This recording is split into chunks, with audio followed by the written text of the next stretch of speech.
Hello guys, welcome back to my YouTube channel. आशा है कि आप सभी काफ़ी अच्छे होंगे और अपने एग्ज़ाम की तैयारी आप सभी काफ़ी अच्छे से कर रहे होंगे। आज का वीडियो बहुत ही ज़्यादा इंपॉर्टेंट है। अगर आप किसी भी प्रतियोगी एग्ज़ाम की तैयारी करते हो तो आप इस वीडियो को देख सकते हैं, ठीक है। तो आज की इस वीडियो में 22 सितंबर 2025 के दिन का बिल्कुल ताज़ा करंट अफेयर्स देखेंगे।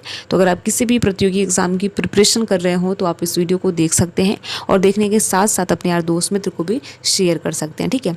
चलिए एक बार हम वीडियो का फॉर्मेट देख लेते हैं। तो सबसे पहले इंपॉर्टेंट डे और थीम देखेंगे, इसके बाद नेशनल और इंटरनेशनल अफेयर देखेंगे, इसके बाद अगर खेल जगत से कोई इंपॉर्टेंट प्रश्न बनता है जो कि एग्जाम में पूछा जा सकता है तो उसको भी आज की इस वीडियो में हम कवर करने वाले हैं। तो कंप्लीट वीडियो आपके लिए बहुत ज़्यादा इंपॉर्टेंट रहने वाला है, ठीक है। तो पहला प्रश्न देखते हैं। अगर आपको इस प्रश्न का आंसर पता हो तो कमेंट बॉक्स में ज़रूर बताएं। साथ ही साथ देखिए, अगर आपको बता दें कि अगर आपको इस वीडियो का PDF चाहिए तो हमें कमेंट बॉक्स में बता सकते हैं, ठीक है। तो पहला प्रश्न है, 22 सितंबर को कौन सा अंतर्राष्ट्रीय दिवस मनाया जाता है। इसमें आपको ये बताना है कि 22 सितंबर को कौन सा अंतर्राष्ट्रीय दिवस मनाया जाता है। ए ऑप्शन है विश्व बाघ दिवस, बी ऑप्शन है विश्व गैंडा दिवस, सी ऑप्शन है विश्व पर्यावरण दिवस और डी ऑप्शन है विश्व ओजोन दिवस, ठीक है। तो अगर आपको पता हो कि 22 सितंबर को कौन सा दिवस मनाया जाता है तो आप बेझिझक कमेंट बॉक्स में बता सकते हैं। अगर नहीं भी पता है तो भी अनुमान लगा सकते हैं, ठीक है। तो देखिए, 22 सितंबर को विश्व गैंडा दिवस के रूप में मनाया जाता है। आपको याद रखना है, गैंडा दिवस की जब बात आए तो 22 सितंबर याद रखना है। इसकी शुरुआत की बात करें 2011 से इसकी शुरुआत हुई थी, ठीक है। अब इसके उद्देश्य के बारे में भी जान लेते हैं कि आखिर किस उद्देश्य से 2011 में 22 सितंबर को विश्व गैंडा दिवस के रूप में मनाया जाना प्रारंभ हुआ, ठीक है।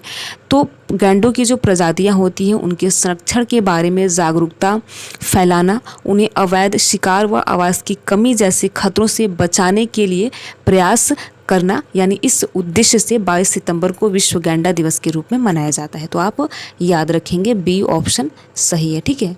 बी ऑप्शन सही है। अगला प्रश्न देखते हैं।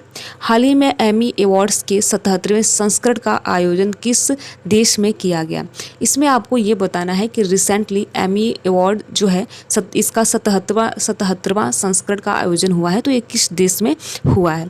पहला ऑप्शन है भारत, बी है अमेरिका, सी है ब्राज़ील, डी है इंग्लैंड। तो देखिए, इसका बी ऑप्शन सही है, यानी अमेरिका के लॉस एंजल्स में एमी अवार्ड्स के 77वें संस्करण का आयोजन हुआ है। तो आप याद रखेंगे एमी अवार्ड्स 77वें यानी 77वां जो संस्करण है इसका आयोजन अमेरिका में हुआ है। आप याद रखेंगे एमी, ठीक है, अवार्ड्स। तो बी ऑप्शन सही है। अगला प्रश्न देखते हैं। निम्न में से किस देश में 5वें तटरक्षक शिखर सम्मेलन की मेज़बानी की जाएगी। इसमें आपको ये बताना है कि 5वें तटरक्षक शिखर सम्मेलन की मेज़बानी किस देश में की जाएगी। पहला ऑप्शन है भारत, बी है दक्षिण कोरिया, सी है अर्जेंटीना और डी ऑप्शन है दक्षिण कोरिया और दक्षिण अफ्रीका, ठीक है। डी ऑप्शन है दक्षिण अफ्रीका। तो देखिए, जो 5वां तटरक्षक शिखर सम्मेलन की मेज़बानी है ये हमारे देश के द्वारा ही की जाएगी, यानी भारत के द्वारा की जाएगी। भारत के चेन्नई में इसका आयोजन किया जाने वाला है और इसकी घोषणा आप सभी को बता दें कि 11 से 12 सितंबर 2025 में जो इटली में हुआ था, यानी जो इटली में ही इसकी घोषणा हो चुकी है, इटली रोम में। तो इसमें कुल मिलाकर 115 जो है वो प्रतिनिधि भाग लेंगे, यानी 115 देशों के प्रतिनिधि इसमें शामिल होंगे। इसका आयोजन भारतीय तटरक्षक बल की 50वीं वर्षगांठ के साथ होगा। तो आपको याद रखना है कि भारत के चेन्नई में इसका आयोजन किया जाने वाला है, ठीक है। तो इम्पॉर्टेंट प्रश्न है, आपको ऐसे प्रश्न याद रखने हैं। अगर किसी मेज़बानी की बात हो या फिर आयोजन की बात हो कि हमारे देश में हुआ है तो आपको याद रखना है, बिल्कुल भूलना नहीं है। चौथा प्रश्न है, निम्न में से किसे वर्ष 2023 के लिए दादा साहब फाल्के पुरस्कार दिया जाएगा। ये प्रश्न बहुत ज़्यादा इंपॉर्टेंट है, आपको याद रखना है कि 2023 के लिए दादा साहब फाल्के पुरस्कार किसे दिया जाएगा, ठीक है। तो पहला ऑप्शन है अनुपम खेर, बी है बोमन ईरानी, सी है माधुरी दीक्षित और डी है मोहनलाल, ठीक है। तो इसका करेक्ट आंसर डी है, यानी आपको नाम याद रखना है मोहनलाल विश्वनाथन नायर को जो है ये 2023 के लिए दादा साहब फाल्के अवार्ड दिया जाएगा। तो आपको याद रखना है कि 4 दशकों से भी ज़्यादा इन्होंने अपने करियर में 350 से ज़्यादा इन्होंने फिल्में दी हैं और फिल्मों में साथ साथ अभिनय करने का, और मलयालम सुपरस्टार हैं ये, ठीक है। यानी कि ये अभिनय करने वाले मलयालम सुपरस्टार हैं जिनका नाम मोहनलाल विश्वनाथन नायर है, जिन्हें 2023 के लिए दादा साहब फाल्के पुरस्कार से नवाजा जाएगा, ठीक है। तो आप याद रखेंगे डी ऑप्शन सही है। ठीक है, चलिए आगे बढ़ते हैं। अगला प्रश्न है, अफ्रीका में पहले भारतीय रक्षा विनिर्माण संयंत्र का उद्घाटन आत्मनिर्भर भारत पहल के तहत किस देश में किया जाएगा।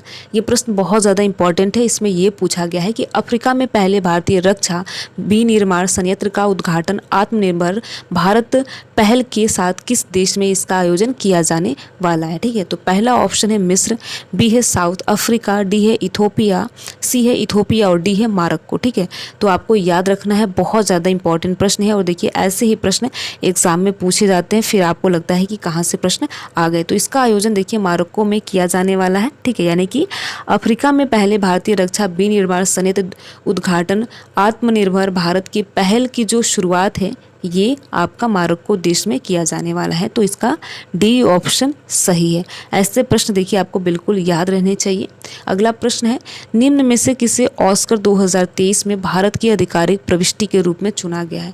यानी कि उस फिल्म का नाम बताना है जिसे ऑस्कर 2025 के लिए यहाँ पर नामित किया जाने वाला है। ठीक है, तो पहला ऑप्शन है केसरी चैप्टर 2, बी ऑप्शन है the Bengal files, C option है तन्वी द ग्रेट और डी ऑप्शन है होम बाउंडर। ठीक है, होम बाउंड। ठीक है, डी ऑप्शन है होम बाउंड। तो इसका करेक्ट ऑप्शन भी जो है वो डी है, यानी कि ऑस्कर 2025 के लिए भारत के लिए आधिकारिक प्रविष्टि के रूप में यानी शामिल होने के रूप में जो फिल्म का नाम है होम बाउंड, इसको शामिल किया गया है। तो आपको याद रखना है, देखिए ये बॉलीवुड एक्टर ईशान खट्टर और जानवी कपूर का नाम आपने ज़रूर सुना होगा। इन दोनों की फिल्म है जिनका नाम है होम बाउंड।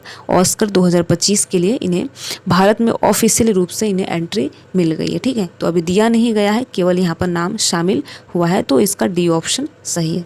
अगला प्रश्न है, निम्न में से कौन सी T20, यहाँ पर आपको ये बताना है निम्न में से कौन T20 इंटरनेशनल क्रिकेट में 100 विकेट लेने वाले पहले भारतीय बन गए हैं।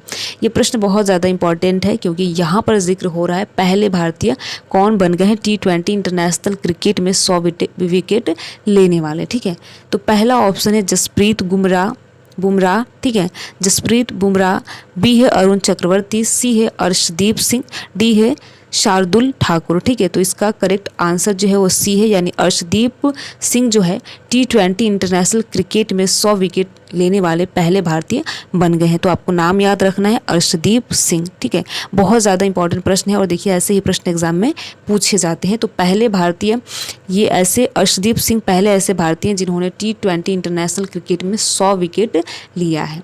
अगला प्रश्न देखते हैं। ये प्रश्न देखिए बहुत ज़्यादा इंपॉर्टेंट है।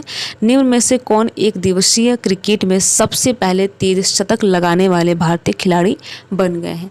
यहाँ पर आपसे ये पूछा गया है कि एक दिवसीय क्रिकेट में सबसे पहले यानी सबसे तेज शतक लगाने वाले कौन भारतीय खिलाड़ी बन गए हैं। तो पहला ऑप्शन है स्मृति मंदाना, बी है अभिषेक शर्मा, सी है यशस्वी जायसवाल और डी ऑप्शन है हरमनप्रीत कौर। तो इसका ए ऑप्शन सही है, यानी नारी सशक्ति, यानी यहाँ पर स्मृति मंदाना जो है ये एक दिवसीय क्रिकेट में सबसे तेज शतक लगाने वाली पहली भारतीय खिलाड़ी बन गई हैं। तो आपको याद रखना है इन लेडी का नाम स्मृति मंदाना, जिनका नाम आप सभी ने ज़रूर सुना होगा। ठीक है, तो यहाँ पर देखिए कुल मिलाकर हमने 8 प्रश्न देखा जो कि बहुत ज़्यादा इंपॉर्टेंट है। तो अगर आप किसी भी प्रतियोगी एग्ज़ाम की तैयारी करते हैं तो आप इस वीडियो को देख सकते हैं। वीडियो कैसा लगा ज़रूर बताएं। अगर आप वीडियो में किसी भी प्रकार का कोई सुधार चाहते हैं तो कमेंट बॉक्स के माध्यम से हमें सुझाव के तौर पर आप बता सकते हैं। ठीक है, तो वीडियो में लास्ट तक बने रहने के लिए आप सभी का बहुत बहुत धन्यवाद। अगर आपको ये वीडियो अच्छा लगा हो तो वीडियो को आप लाइक कर सकते हैं और लाइक करने के साथ साथ अपने यार दोस्त मित्र को भी ज़रूर शेयर कीजिएगा। ठीक है, थैंक यू।